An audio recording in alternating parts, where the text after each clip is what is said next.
कितनी प्रॉब्लम किए, रिवाइज किया। ओके अब सुनो, अब मेरी बात सुनो।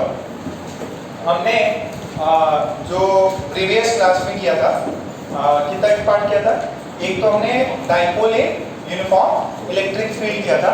डाइपोल थोड़ा सा बाकी है, मेंस के लिए और नीट के लिए जरूरी भी नहीं है, बट एडवांस को कहीं बुक्स में मिल जाए तो एक डाइपोल है।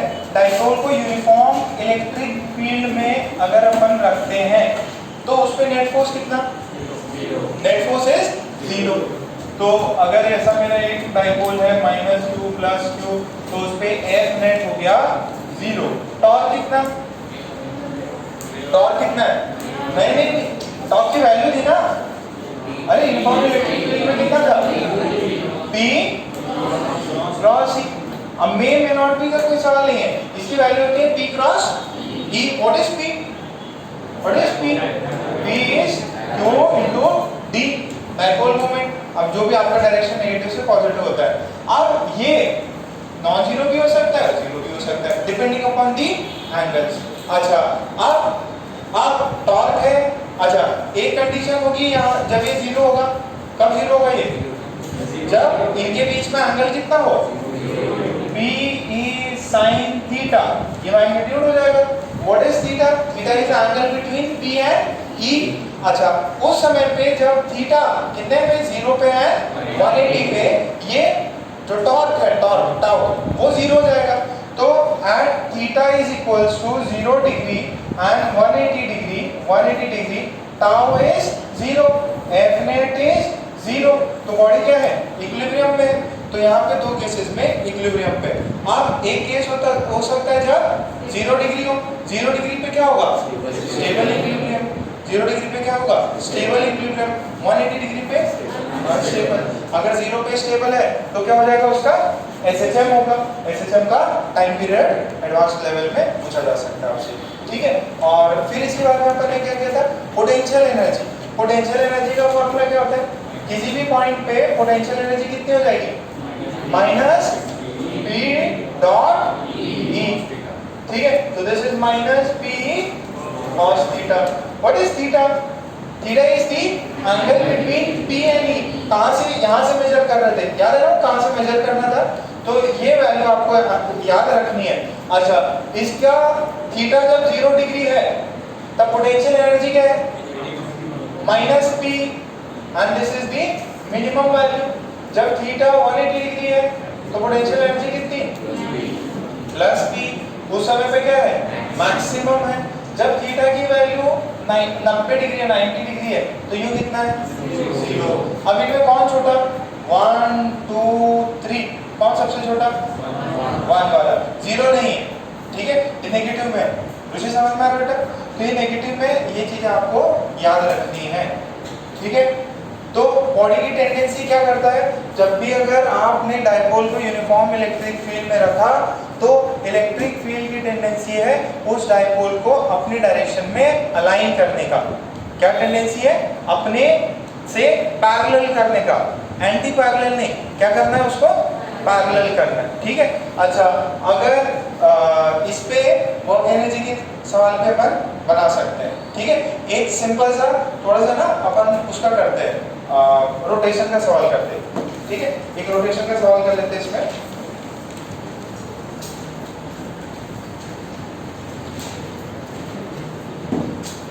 ये सब तो लिखा दिया था ना मैंने, सब पहले क्लास में सब लिखाया है, रिकैप करना है, ओके।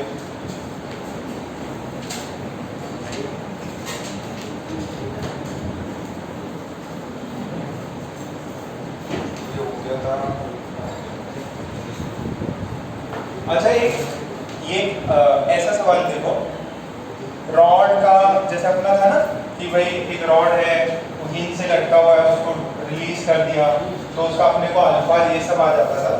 तो लिखे अ डाइपोल, क्वेश्चन है अ dipole is released, a dipole is released at an angle of 37 degree, at an angle of 37 degree with the electric field, with the electric field, with the electric field, with the electric field. Find the angular acceleration. Find the angular acceleration of the dipole.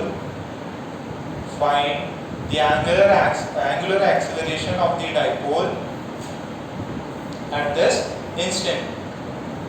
अपने को इस instant पे इस dipole का जब उसको release किया गया तो उसका एंगुलर एक्सेलरेशन बताना है।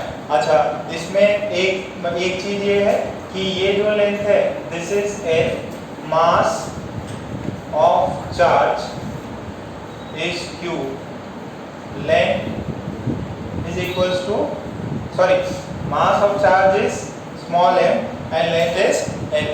mass of charge q is m और length है l. अब देखो ये सब एडवांस के लिए है, ठीक है, मेंस वाले उन बच्चों को इस वजह से आपको एक्स्ट्रा मिला है ना, तो ये समझ में आया, बहुत बढ़िया, नहीं आया कोई दिक्कत नहीं है, ठीक है, मेंस वाले सीटी में नहीं पूछते इतना। अब देखो ध्यान से सुनो, क्या उस डाइपोल पे टॉर्क लग रहा है? डाइपोल पे इलेक्ट्रिक फील्ड में टॉर्क लगता है, टॉर्क की वैल्यू कितनी होती है? P sin theta.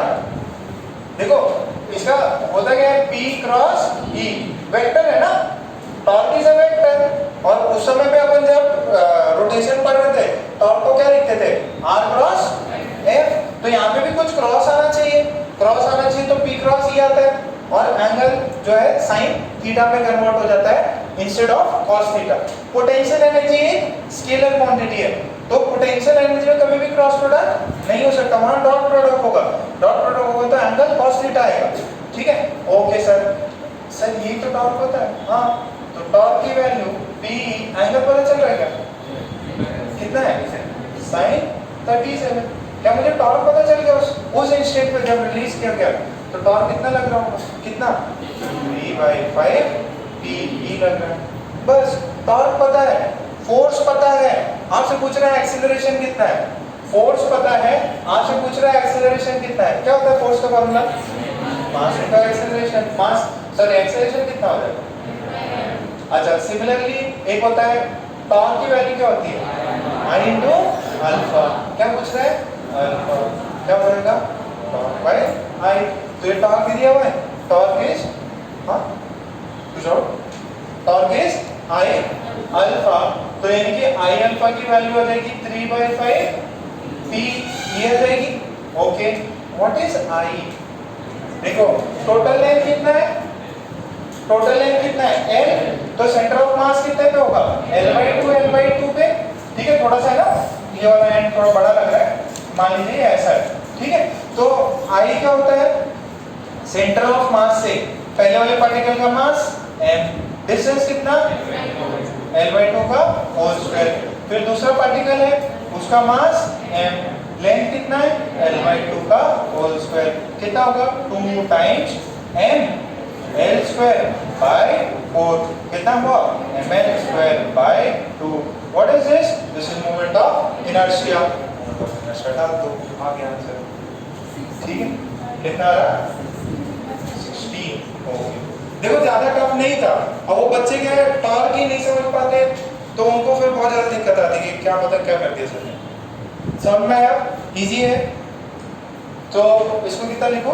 mL square by 2 alpha 3 PE, alpha की वैल्यू जाएगी 655 m PE L स्क्वायर। अब देखो बेटा, अगर आपको ऑप्शन में P के टर्म्स में पूछा है कोई दिक्कत नहीं, अगर ऑप्शन में P नहीं है, Q दिया हुआ है, तो P की वैल्यू सब्स्टिट्यूट कर देंगे, this is m L square.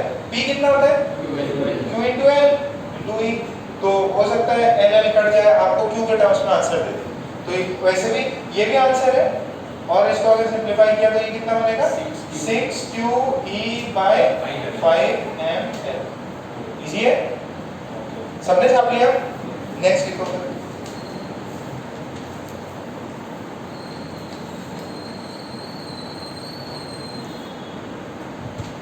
हो गया इतना? ओके, इसी में नेक्स्ट पार्ट करते हैं। कोई छाप रहा है? सोनी छाप रहा है क्या? कुछ सॉल्व कर रहा है? Very good.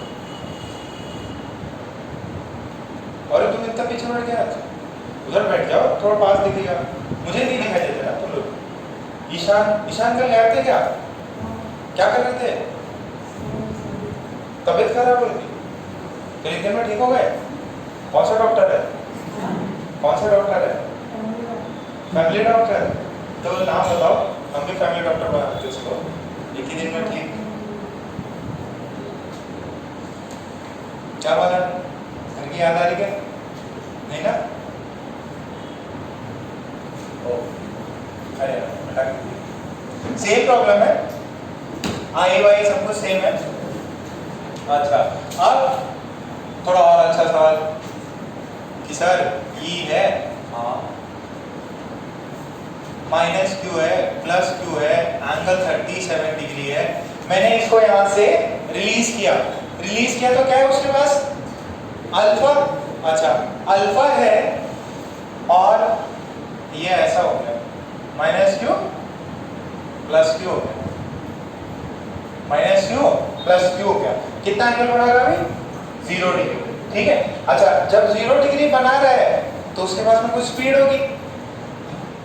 देखो यहां रिलीज किया, यहां से रिलीज किया, जैसे ये वाला सवाल कर रहे थे, एक ये है ना, इसको रिलीज किया तो रिलीज किया, नीचे आ रहा तो इसकी स्पीड है, कुछ स्पीड है। तो आपको बताना है, लिखो when the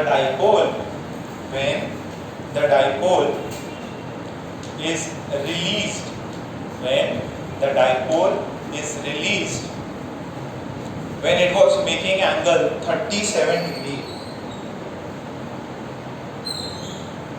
when it was making angle 37 degree, then find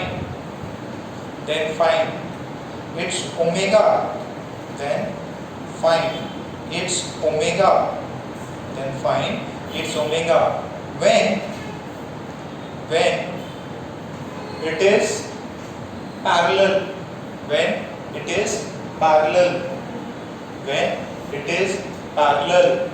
to the electric field।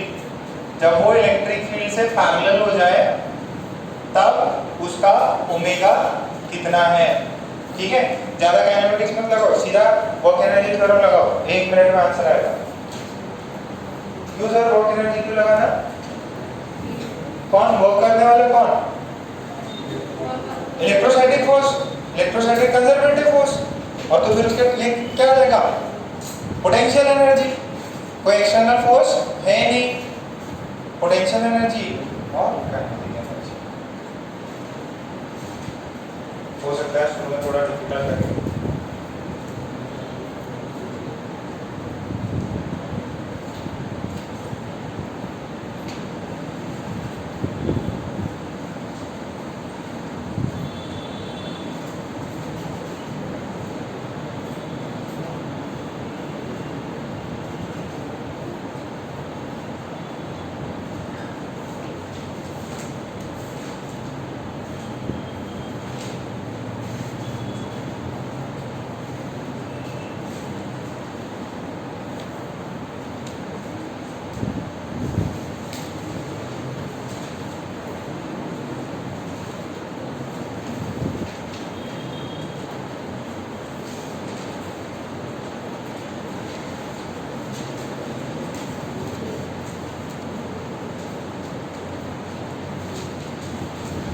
आपके अच्छे से प्रैक्टिस हो जाएगी।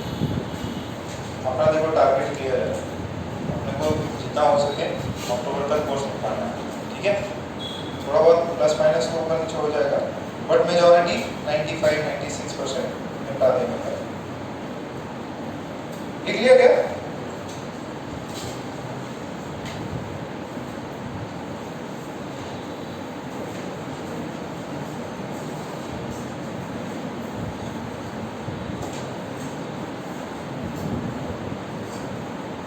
देखिए only conservative force is acting, only conservative force is acting. So जो भी वर्क डन होगा वो किस में होगा, चेंज इन पोटेंशियल एनर्जी के, तो ओनली कंजर्वेटिव फोर्स है तो क्या है, so total mechanical energy is, total mechanical energy is conserve है तो क्या होगा, यू इनिशियल प्लस के इनिशियल बराबर किसके, यू फाइनल प्लस के फाइनल। के इनिशियल कितना है, रिलीज है, कितना होगा, 0, ठीक है। यू इनिशियल कितना है, पोटेंशियल एनर्जी का फॉर्मूला होता था माइनस पी कॉस थीटा, लिखा था मैंने, पोटेंशियल एनर्जी कितना होता, माइनस पी कॉस थीटा, ये होता है ना माइनस पी डॉट टी, लिख लो। पहले एंगल कितना है, बाद में एंगल कितना है, और पहले कितना एंगल है, minus P E cos 37 plus 0, you final कितना है, नहीं minus P cos 0 degree, kinetic energy final half I omega square. Try करो आंसर आना चाहिए, ओमेगा की वैल्यू चाहिए।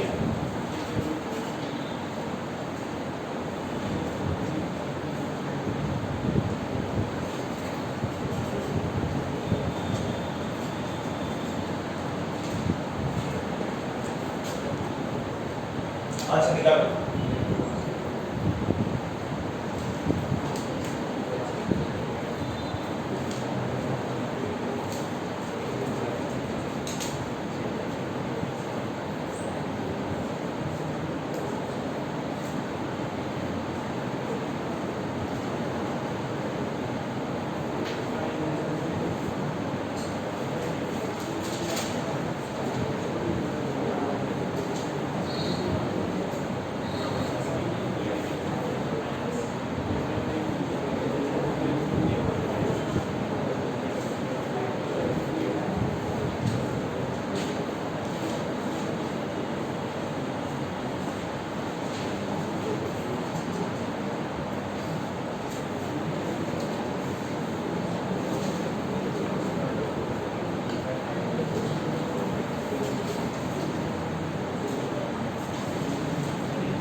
ठीक है, किया क्या, क्या आंसर आया, अंडर रूट 4p/5ml। ओके, तो ये देखिए minus p cos 37 4/5 minus p, ये तो माइनस p हो जाएगा, cos 0 डिग्री कितना 1, फिर ये हाफ आई ओमेगा स्क्वायर, इसको यहाँ ले जाएंगे तो कितना बचेगा, ये माइनस p 4/5 प्लस p हो गया, तो ये कितना बचा p/5, और ये कितना है हाफ आई को कितना लिख सकता हूँ ml²/2 ओमेगा स्क्वायर, तो ये कितना हो जाएगा 4p/5 ml², this is omega square, omega की वैल्यू नोट कर लेते हैं, ठीक है, क्या इजी है। ओके, नेक्स्ट ठीक है, नेक्स्ट हेडिंग, अच्छा ये सुनो, इधर सुनो, ये इधर गया फिर इधर आएगा क्या, क्यों, क्योंकि ओमेगा इसका ओमेगा है तो ये वापस आएगा, कब तक आएगा, जब तक उसका स्पीड 0 ना हो जाए, कब तक 0 होगा, जब तक ये 37 ना आ जाए, तो ये यहां से यहां क्या करता रहेगा, ऑसिलेट करेगा, क्या करेगा, ऑसिलेट। एसएचएम के लिए एंगल बहुत छोटा चाहिए, ठीक है, एंगल छोटा चाहिए, ये ऑसिलेशन करेगा। ये 37, अरे जैसे वो स्प्रिंग होता था, स्प्रिंग को आपने खींच के रख दिया तो मीन पोजीशन इसका क्या हो जाएगा, ये वाला, ये मीन पोजीशन होगा, ये ऐसे ऐसे एसएचएम या ऑसिलेशन करेगा। क्या करेगा, ऑसिलेशन। तो ऑसिलेशन में पूछ सकता है आपसे कि जब अगर उसको डिस्प्लेस करते हैं तो एसएचएम तो कर ही रहे, टाइम पीरियड वो तो निकाल ही दिया था मैंने, छोटा एंगल है तो एसएचएम का, ठीक है। और कुछ एक्स्ट्रा पार्ट लिखिए, dipole in non uniform electric field, dipole in non uniform electric field, dipole in non uniform electric field. हो गया एक पार्ट है ना डाइपोल वाला। कुछ एक्स्ट्रा सवाल थे,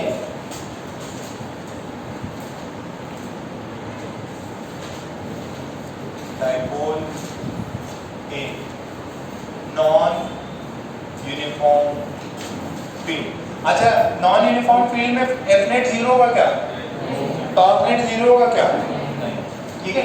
सो मान लीजिए एक इलेक्ट्रिक फील्ड है, ठीक है, and this electric field is variable या चेंज हो रहा है, नॉन यूनिफॉर्म मतलब चेंज हो रहा है।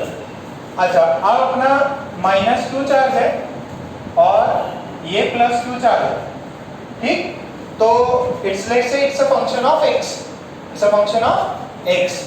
तो यहाँ इस पॉइंट पे इलेक्ट्रिक फील्ड है, मान लीजिए Ex है, कितना है, Ex है।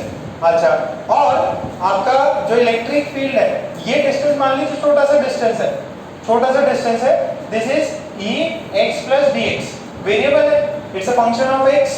तो मान लीजिए x इस पॉइंट पे इतना है, इनके बीच में dx डिस्टेंस है और ये वाला हो जाएगा Ex dx। समझ में आ रहा है, ये पोजीशन चेंज होगी तो इसकी वैल्यू चेंज हो गई। वो बेसिकली डिस्टेंस का फंक्शन होता है ना, जैसे इलेक्ट्रिक फील्ड ये डिस्टेंस का फंक्शन होता है। अच्छा, इस पे फोर्स कितना लगेगा, इस पे Q इनटू E, ठीक है। तो इसका नेगेटिव डायरेक्ट कौन सा डायरेक्शन किधर होगा फोर्स का, माइनस साइन है तो इधर फोर्स इधर होगा, कितना होगा Q E X। अच्छा, इस पे फोर्स किधर होगा, आगे की तरफ, कितना होगा Q E X plus dx। बात समझ में आ रही है क्या, दोनों साइड सेम फोर्स है कि अलग फोर्स है, अलग फोर्स है। तो what is F net is किसका भारी होगा, लेट्स से इसका भारी है, ठीक है। सो ये कितना हो जाएगा Q E X plus dx minus Q E, ये समझ में आ रहा है, ओके। अब देखिए जरा मैंने क्या किया, इसको Q को बाहर निकाल दिया और ये बचा मेरे पास में Ex dx माइनस Ex। बोलो समझ में आ रही है, यहाँ पे क्लियर है, ओके। अभी थोड़ा सा और देखते जाओ, आपको बस फाइनल रिजल्ट याद रखना है। कैसे याद आया, उससे आपको अंडरस्टैंडिंग बढ़ जाती है। अच्छा, अब मैंने एफ नेट पे बोला यार इसको है ना dx से मल्टीप्लाई कर दो, डिवाइड कर दो, dx से मल्टीप्लाई डिवाइड किया तो dx से ये किया मल्टीप्लाई और dx से डिवाइड किया, तो this is dx and this is Ex dx minus Ex। अब तो यार डेरिवेटिव पढ़ रखा है, डेरिवेटिव पढ़ रहा है, ये फंक्शन y समथिंग है और ये थोड़ा सा चेंज आया, y2 minus y1 with respect to this, इसको क्या लिख सकता हूँ, e, अरे ये लिख सकता हूँ क्या, dy dx। ये कितनों को समझ में आया, देखो चेंज, ये चेंज इन इलेक्ट्रिक फील्ड है ना, ये कुछ फाइनल, ये इनिशियल और थोड़ा सा चेंज हुआ है, तो इसको मैं बोल सकता हूँ d, दिस इज चेंज। जैसा होता है ना u final minus u initial, क्या करते हो उसको डेल्टा u करते हो, तो वैसे ये क्या है डेल्टा u, समझ में आ रहा है। अच्छा, q dx, q dx, length dx बोलते हैं, तो क्या बोलते हैं d by this is F net on a dipole in किसमें कितना P d by x, कितना है P d by dx। अच्छा अब जरा ध्यान से सुनो, यूनिफॉर्म फील्ड में E क्या होता है? कांस्टेंट, तो dy by dx कितना होगा? ठीक है, आ रहा थोड़ा बहुत समझ में? और डिफिकल्ट क्या है प्रूफ? डिफिकल्ट क्या है? ओके, बाकी समझ में आ रहा है?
वो इतना समझ में आया, इसको आपको रखना है।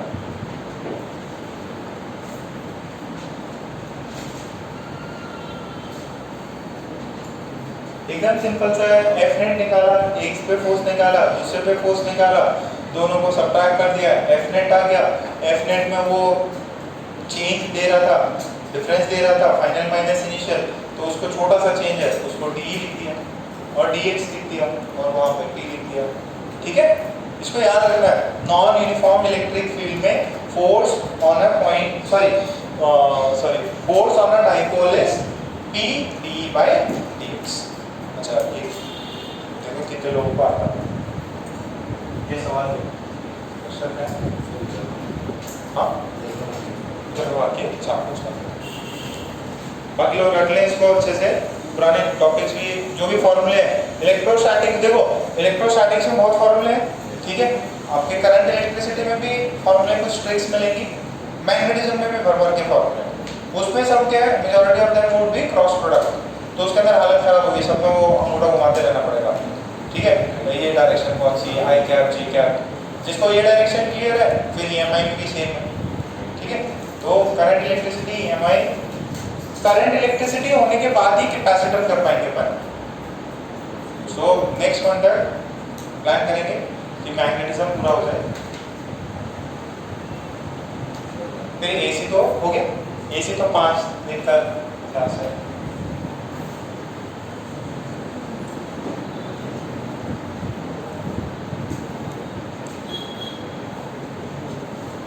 ज़्यादा खराब हो जाएगा।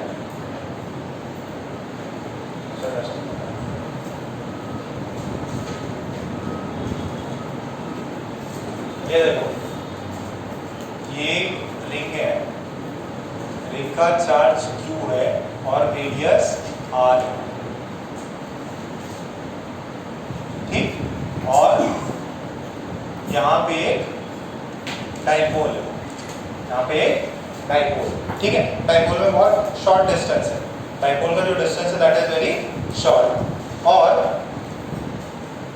आपको x is equal to r by √2 पे डाइपोल रखा हुआ है। कहाँ पे डाइपोल कहाँ रखा हुआ है? x is equal to r by √2, ठीक है। आपको बोला है find force on the dipole due to the ring. इस रिंग की वजह से आपको फोर्स बताना है, ठीक है। अच्छा, एक इंपॉर्टेंट चीज, डाइपोल का डिस्टेंस बहुत छोटा है। पहले समझो हमने ये नॉन यूनिफॉर्म इलेक्ट्रिक फील्ड का है कि यूनिफॉर्म इलेक्ट्रिक फील्ड का सवाल है? नॉन यूनिफॉर्म के लिए इलेक्ट्रिक फील्ड क्या होना चाहिए? वेरिएबल। अच्छा, सबसे पहले मुझे ये बताओ, what is the electric field due to a ring on its axis? K Q X upon x square plus r square, power कितना? 3/2। क्या ये x पे डिपेंड कर रहा है? ये x पे डिपेंड कर रहा है, अलग अलग पॉइंट पे अलग अलग आएगा। अच्छा ये x पे डिपेंड कर रहा तो ये वेरिएबल हो गया, वेरिएबल है तो ये डाइपोल किसमें है? नॉन यूनिफॉर्म या वेरिएबल इलेक्ट्रिक फील्ड में। अब आपको बताना है जब ये डाइपोल x r/√2 पे है तो बताइए उसको फोर्स कितना लग रहा है। क्वेश्चन समझ में आया? क्वेश्चन समझ में आया? बहुत प्यारा सवाल है। हाँ हाँ dipole minus Q plus Q बहुत छोटा डिस्टेंस है। हाँ हाँ पी लेना, dipole moment is P, dipole moment is P.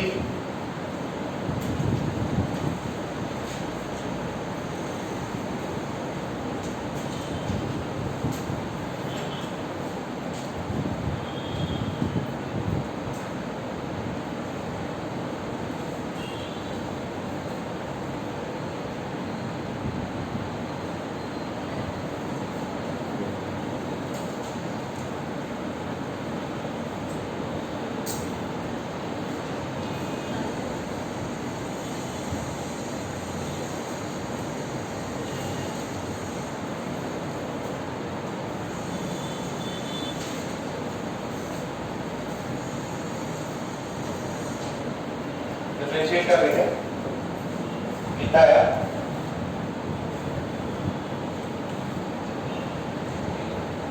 ऐसा बहुत सही सवाल है, बुद्धि लगाओ, मेहनत मत करो ज्यादा।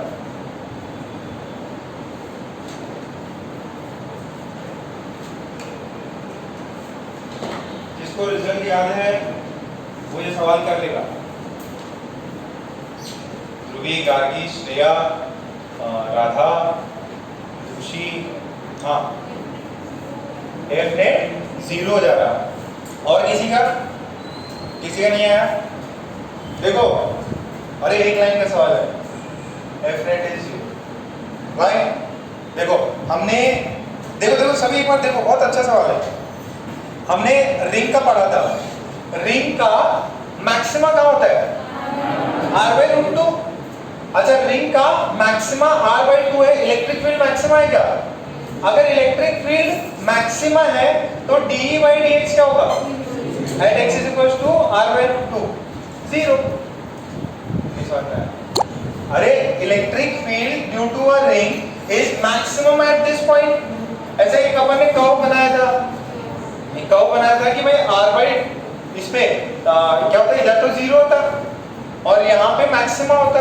So at this point x = r/√2, d/dx कितना होगा? 0। तो अभी हमारा जो फोर्स होगा उसका एक्चुअल फॉर्मूला तो क्या है? Force is q d/dx।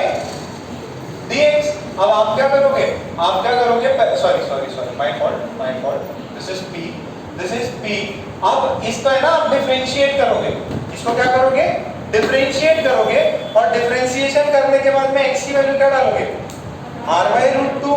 तो उस समय पे जब मैंने किया था मुझे निकालना था at which point is this electric field maxima।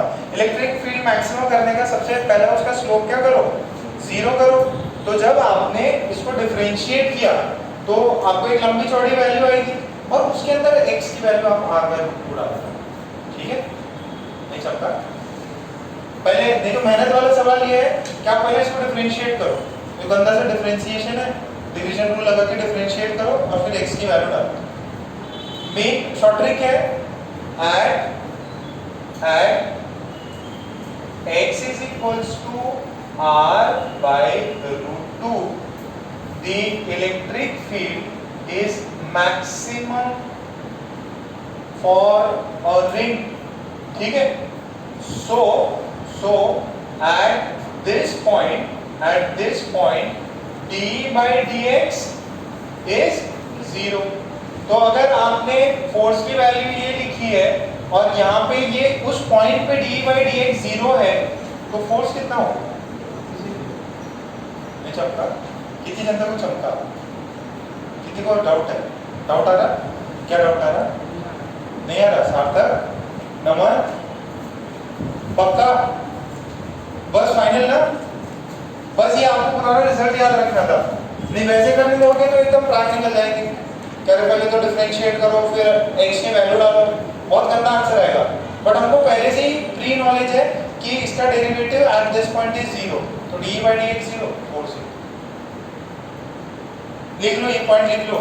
At x is equals to r/√2, the electric field is maximum for a ring. So at this point dy/dx is 0. So force is 0. आपको differentiate करके x की value डालनी थी, ठीक है? Bro एकदम उदास लग रहा है, ज्यादा हार्ड लग रहा है पक्का? Last section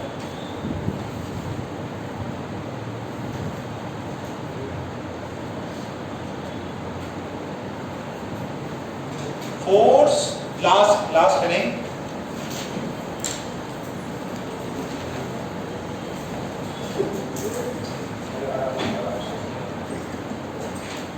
force on a dipole, force on a dipole due to force on a dipole due to another dipole, force on a dipole due to another dipole, force on a dipole due to another dipole।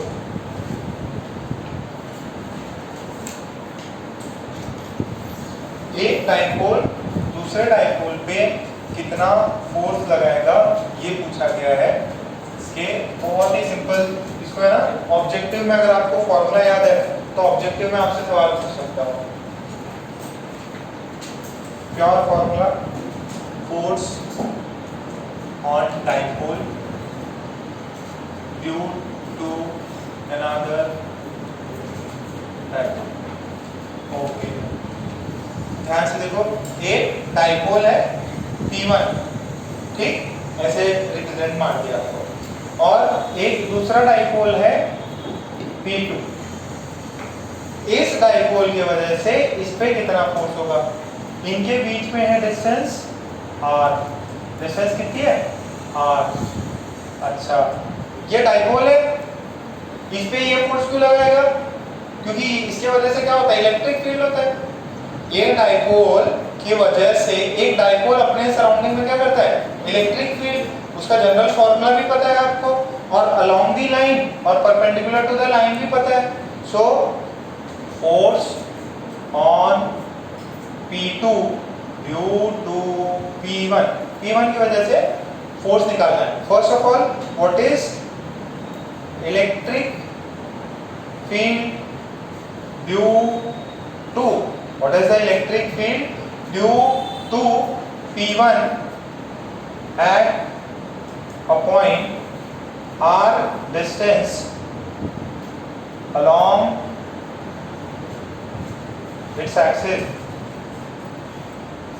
उसके axis पे r distance पे कितना electric field है? कितना होता? 2k P कितना है? P1/r3, इतना सही है। अच्छा, ये कांस्टेंट है कि वेरिएबल है? वेरिएबल है, r पे डिपेंड करता। So what would be the force on 2 due to 1? कितना आएगा? Dipole P2 is a non uniform electric field, तो उसका कितना हो जाएगा? P2 d/dx। यहाँ पे क्या हो जाएगा? dr, अरे x की जगह पे क्या लिया? ये फॉर्मूला कौन सा है? This is formula from dipole है नॉन यूनिफॉर्म इलेक्ट्रिक फील्ड। तो P2 तो कांस्टेंट है, d कितना है? डेरिवेटिव ऑफ d/dr, ये वैल्यू कितनी है?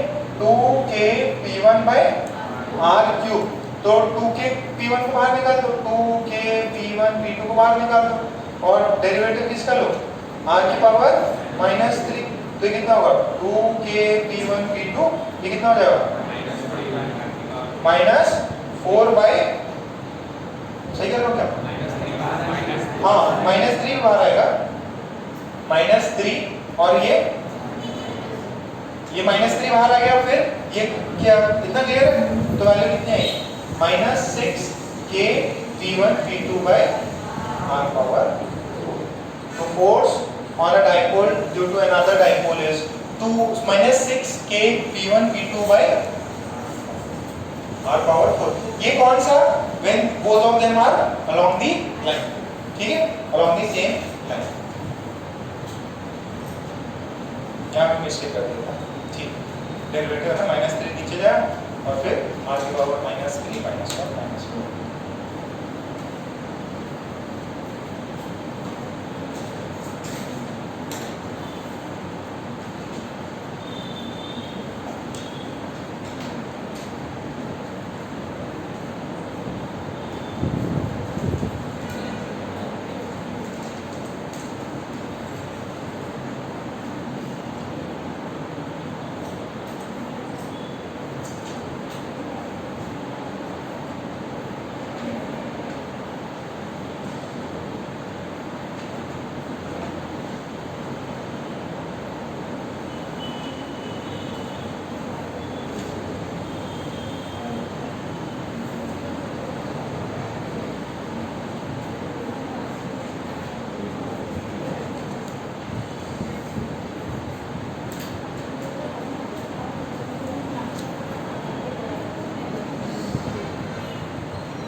अभी नहीं किया? ओके, अभी आपको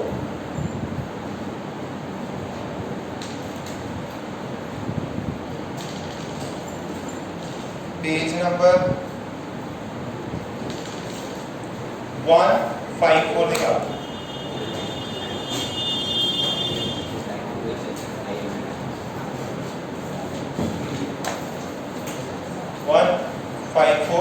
exercise number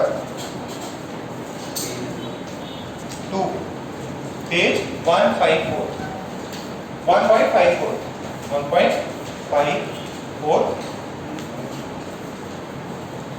page number 1.54 question number 41.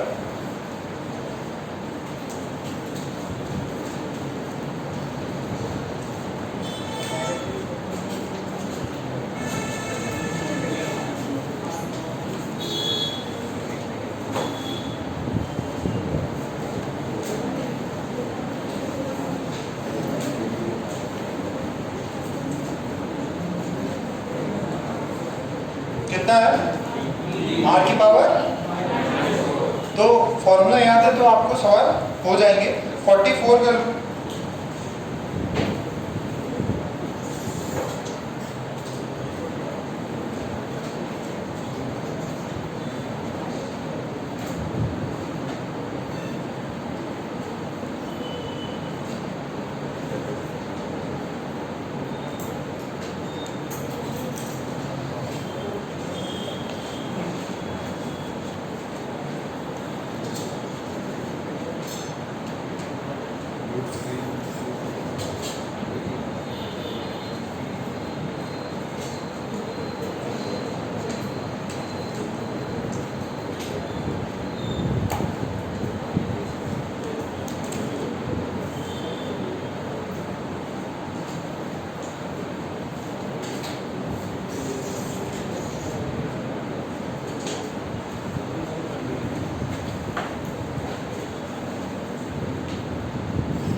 ठीक है 44 और कितने दिए हम सर? चार्ज, एक क्यू, तीन चार्ज है, क्यू क्यू और एक -2q। वैसे सवाल मैंने कराया था, मैंने 90 डिग्री पे रखवाया था, यहाँ पे कितने पे है?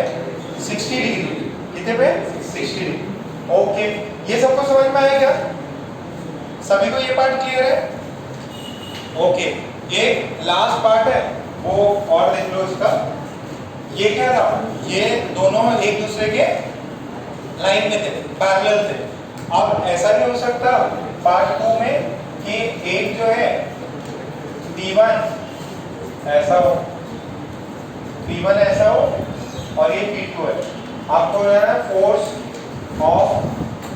फोर्स ऑन है, force on P2 due to P1 कितना हो?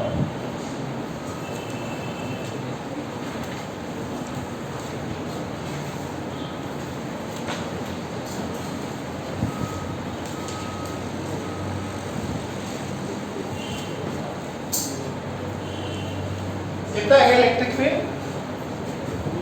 P1 का P2 पे कितना आ जाएगा? K P by P1 by RQ। बस इसका क्या होता है? डायरेक्शन अलग होता है, ठीक है। अगर P1 इधर है तो इलेक्ट्रिक फील्ड किधर होगा? नीचे। इलेक्ट्रिक फील्ड होगा नीचे। अरे आ रहा है क्या समझ में? ये वैल्यू डिफरेंशिएट कर दो इसको, आंसर आ जाएगा।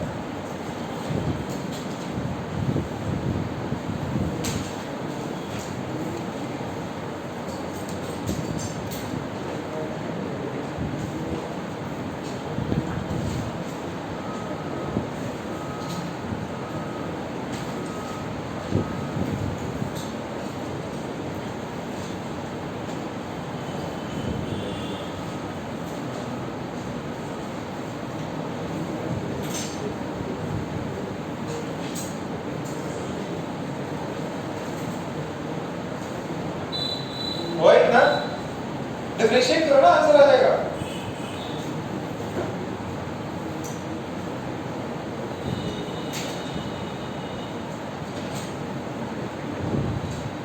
आखिरी पार्ट है, बी कर दिया, डिफरेंशिएट करना है, आंसर आ जाएगा।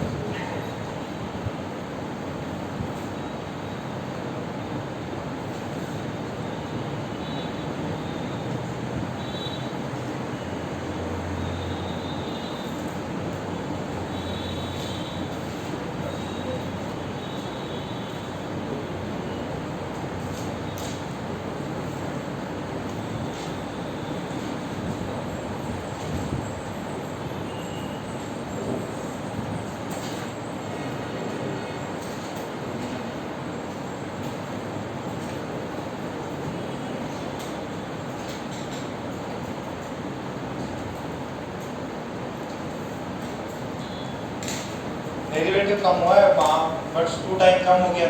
बस एक इसका एक चीज याद और रखना, जैसे उसमें भी नेगेटिव आया था, इसमें भी नेगेटिव आ रहा है डिफरेंशिएशन की वजह से, बट एक्चुअल में इसका डायरेक्शन थोड़ा सा डिफरेंट होगा। क्यों? क्योंकि वो इलेक्ट्रिक फील्ड जो लग रहा था, इसका जो इलेक्ट्रिक फील्ड है वो कहाँ लगेगा? इधर लगेगा। तो इसका जो फोर्स का डायरेक्शन होगा वो आप प्रॉब्लम देख के बताना, मैग्नीट्यूड तो होगा, सिर्फ डिफरेंशिएट किया, ठीक है। तो इसी के साथ में पूरा इलेक्ट्रोस्टैटिक्स एडवांस लेवल तक पूरा कंप्लीट हो गया है। अब आपको सिर्फ और सिर्फ प्रैक्टिस करना है, ठीक है। अच्छा, अब दूसरा सुनो, इलेक्ट्रोस्टैटिक्स का अपना 80% कंप्लीट है। इलेक्ट्रोस्टैटिक 2 जो है, इलेक्ट्रोस्टैटिक 2, इसके अंदर आता क्या है? एक गॉस लॉ आता है। सर गॉस लॉ क्या है? बहुत ही सिंपल है।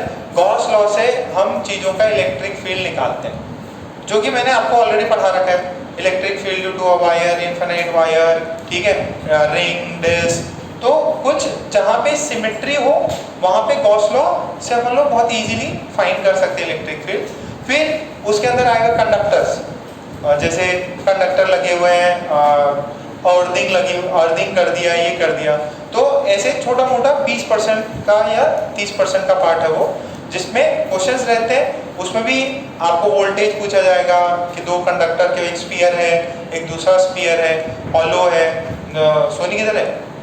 हाँ, तो उसके अंदर जैसे अलग जो डाउट था तुम्हारा, तो उस वाले सवाल उसमें आएंगे, वेट करो थोड़ा सा, ठीक है। तो वो जब होगा तब आपका कैपेसिटर में काम आ जाएगा, उसके अंदर प्लेट्स वेट्स भी यूज करेंगे अपन। तो ये तो मैं ओवरव्यू दे रहा हूँ, कंडक्टर इंसुलेटर ये सब पढ़ना है, तो वो काफी है, थोड़ा सा इजी है। कुछ बच्चों को प्लेट्स में ज़्यादा दिक्कत आ जाती कि भाई यार वोल्टेज कैसे डिस्ट्रीब्यूट करना है ये सब, सो उसको अपन करेंगे, ठीक है। अब मैं चाह रहा हूँ कि उससे पहले अपन करंट इलेक्ट्रिसिटी कर लें। Current electricity again easy part है, ठीक है। करंट इलेक्ट्रिसिटी के नया चैप्टर है इलेक्ट्रोस्टैटिक 1 कंप्लीट, जो कि 70 से 80% कंप्लीट हो गया आपका इलेक्ट्रोस्टैटिक्स पूरा मिला के। कुछ सवाल है गॉस लॉ के जो कि बहुत इजी है, 5-1 लेक्चर में अपने कंप्लीट होंगे, ठीक है। अब जो मेजर पार्ट है, मेजर पार्ट क्यों है, इसके प्रॉब्लम्स आपने पहले बचपन में कर रखे हैं और 2 सवाल कम से कम मान के चलो आने वाले हैं इसके। मेंस में भी कुछ होंगे 2-1 सवाल, 1-2 सवाल, एडवांस में भी 1-2 सवाल होंगे। तो ये जो पार्ट है कहीं इलेक्ट्रोस्टैटिक्स के एक पार्ट से कहीं ना कहीं काम भी दे दे, बट हर एक एग्जाम में आपसे वोल्टेज का, करंट इलेक्ट्रिसिटी का सवाल पूछा ही गया है। Series combination, parallel combination, current बताओ, एमीटर की रीडिंग बताओ, वोल्ट मीटर की रीडिंग बताओ। It is very important and specially for electrical engineering, electronics engineering के लिए भी बहुत इंपॉर्टेंट है। आपको इलेक्ट्रोस्टैटिक्स में आना चाहिए, करंट इलेक्ट्रिसिटी नहीं आता तो आपको बहुत ज़्यादा दिक्कत होगी, क्योंकि इलेक्ट्रिकल इंजीनियर्स का काम ही है, ठीक है। सो हम अभी करंट इलेक्ट्रिसिटी स्टार्ट करेंगे, मोस्टली 10-12 लेक्चर में हो जाना चाहिए, ठीक है।